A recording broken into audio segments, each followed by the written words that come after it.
guys, welcome back to my channel. Today's video is going to be an in-depth look at my foundation, concealer, and contour routine. Now you may have seen my routine in my previous videos, but in this video I'm going to go in depth as to what moisturizer I use, how much of each of the products I apply, the brushes I use, the density of the brushes, and a lot of those specifics that I don't get to share with you in my other videos. And also based on the shape of your face, your contour will differ as well. I think the hardest part to contour is the nose, and I've linked below a video that really helped me figure out nose contour. It's by Wayne Goss, and it's just basically like there's different nose shapes and there's different ways to contour every nose shape. So check it out if you'd like to see a little bit more about how to contour your nose. If there's anything more that you'd like to know about this routine that I haven't gone over in the tutorial, comment down below and let me know. Please give me a great big thumbs up if you like this video, and if you'd like to see how I do my foundation, concealer, and contour, please keep watching. I want to start by moisturizing my face with argan oil, and this is the Josie Maran argan oil.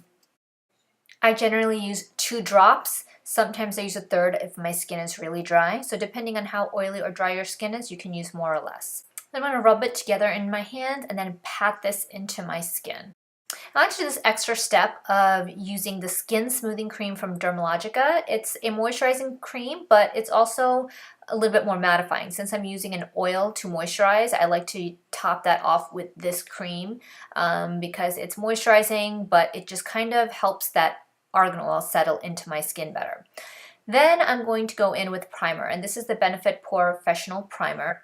Take about this much, and I'm going to apply this just onto the oiliest areas of my face, which are around my nose, on my nose, under my nose, on my chin area, and my forehead area as well. Next is my favorite foundation of all time, the NARS Sheer Glow Foundation, and this is in the color Tahoe. I want to take 2 full pumps of this foundation and just put it onto my hand, and I'm going to evenly distribute this across my face.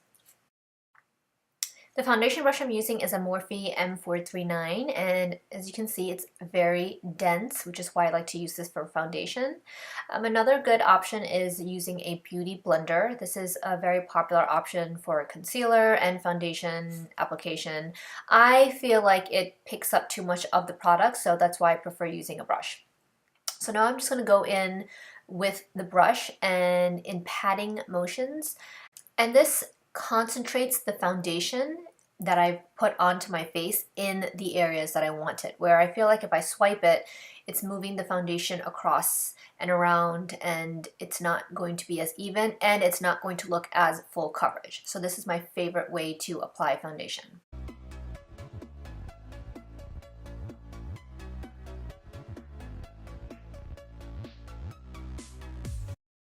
Now my neck is a teeny bit lighter than my face, so I want to darken it up using this foundation. This is the Revlon Airbrush Effect Foundation. As you can see, it's a little bit darker than the NARS foundation that I used on my face. You may skip this step if you don't have this problem, but generally when I do a full coverage look, my face does get darker and more visibly darker than my neck. So I usually apply a couple of pumps. I just put it into my hand, rub it together, and then apply it on my neck until I feel like it looks even. I want to use a full coverage concealer to go with my full coverage foundation. So I'm going to use this Anastasia Beverly Hills concealer. I'm going to take this concealer brush by Sigma, and I'm going to use it to apply the concealer onto my face. So this concealer is going to serve 2 purposes. One, to conceal any darkness underneath my eyes, but also to highlight underneath my eyes, to brighten that area. So that's why I'm going in with such a large amount, as you can see. But this concealer is very creamy, so it glides on really nicely.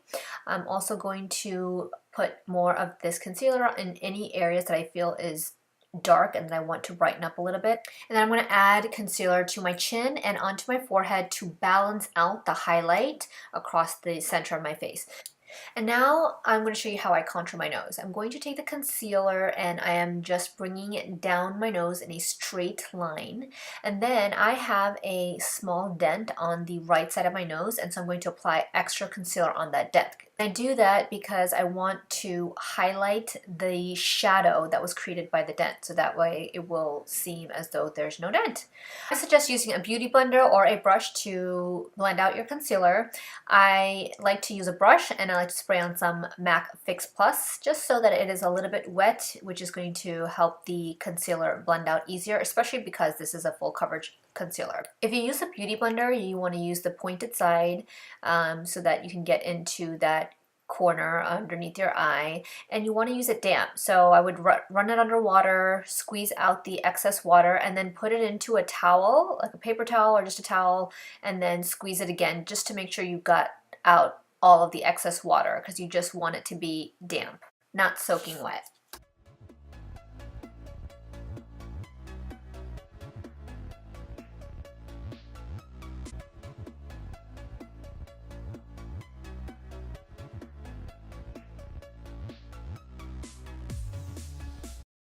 To contour, I'm going to use this cream contour kit by Anastasia Beverly Hills, and the fact that it is so slimy is a testament to how often I use this kit.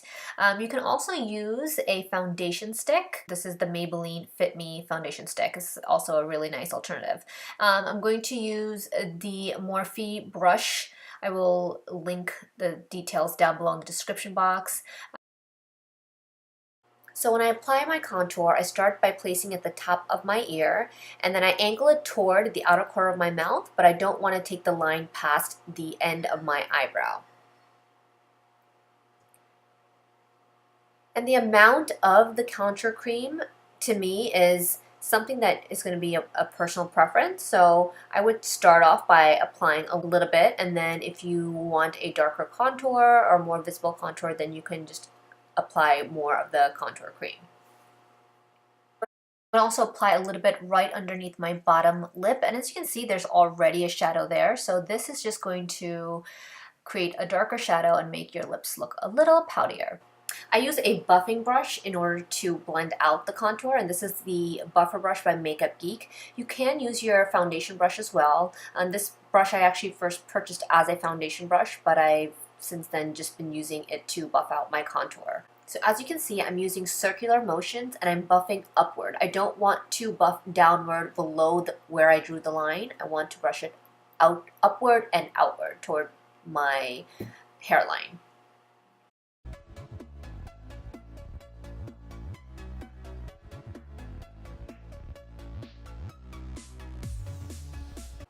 Now I'm going to set the concealer that I initially placed to highlight using this Secret Brightening Powder by Laura Mercier, and I'm using this Morphe brush. As you can see, it's a light fluffy brush, and the pointed tip is just perfect for underneath my eyes. And if your concealer tends to crease easily, I would recommend doing the step immediately after you place the concealer before applying the contour. I don't have too much of an issue with creasing, so that is why I wait till all of the cream is done, because I don't want to run the risk of powdering underneath my eyes and then running the cream contour over the powder, and that can make it look cakey.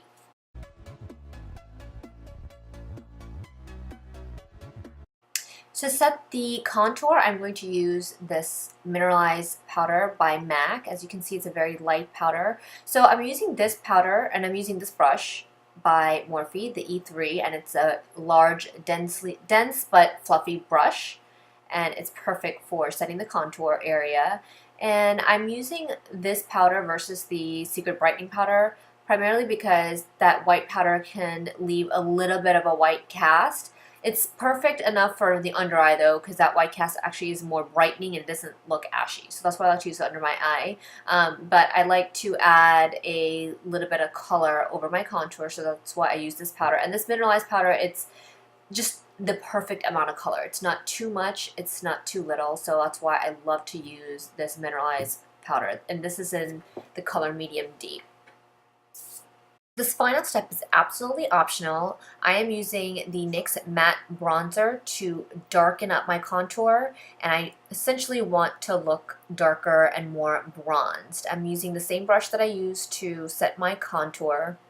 Now, if you're Indian, especially if you're Malayali and you are olive-skinned with warm undertones, you might have never thought of trying bronzer. At least I for many years shied away from bronzer because the last thing I wanted to do was look darker, because for me looking darker equated with looking ashier. But bronzing is very different, and once you learn how to bronze, once you find the right bronzer, the right color, and know how much you need to apply, you can take your look from beautiful to glamorous. Yes, bronzing is just pure glamour. So I'm gonna go and finish the rest of my face, and I'll be right back to show you the finished look. This is the finished look. I hope you guys were able to learn a little something about foundation, concealing, and contouring from this video. Don't forget to comment below if you have any questions, and share this video with your friends, with anyone that you think it could help. And don't forget to subscribe to my channel, and I hope to see you back here for my next video. Bye!